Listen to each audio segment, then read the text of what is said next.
Çok önemli bir zaman diliminden geçiyoruz. Kurban Bayramı'na yaklaştık. Rabbil Alemin'in yanında en değerli zaman dilimleri bir tanesi kurban. Kurban Allah'a yakınlaşmak, kötülüklerden uzaklaşmak, şeytanlardan uzaklaşmak, hayır yolunda yönelmek. Bizim inancımızda gerçekten önemli bir ibadet. Bu anlamda bize iyilikleri olarak bu ibadetin yerine getirilmesinde kendimizi sorumlu görüyoruz.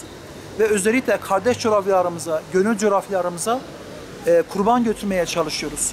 Afrika'ya, Filistin'e, Suriye'ye, Mısır'a, Bangladeş'e, Arakan'a, Makedonya'ya yardım yapıyoruz inşallah. Buradan oraya gönül köprüleri Allah izin verirse kuruyoruz. Tabii bizim sistemimiz farklı.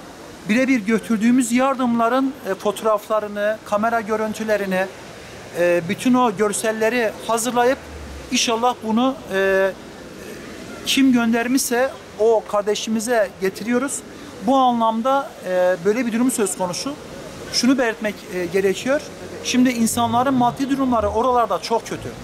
Mesela biz Adıyaman'da iyilikleri olarak çalışma yaptığımızda, Adıyaman'da en kötü bir eve bile gittiğimizde bu evlerde aylık bir iki sefer et yenildiğine şahit oluyoruz. Fakat Suriye'de, Irak'ta, Filistin'de durum çok kötü. Bu insanlar yılda bir sefer, iki sefer et yiyorlar. Ve bu eti de bizim gönderdiğimiz kurban bağışlarıyla yiyorlar. Bu anlamda o insanların bu umutlarını da boşa çıkarmamak adına yaptığımız faaliyet gerçekten de çok önemli ve değerli. O insanların ete ulaşmalarında, kurbana ulaşmalarında aracı oluyoruz.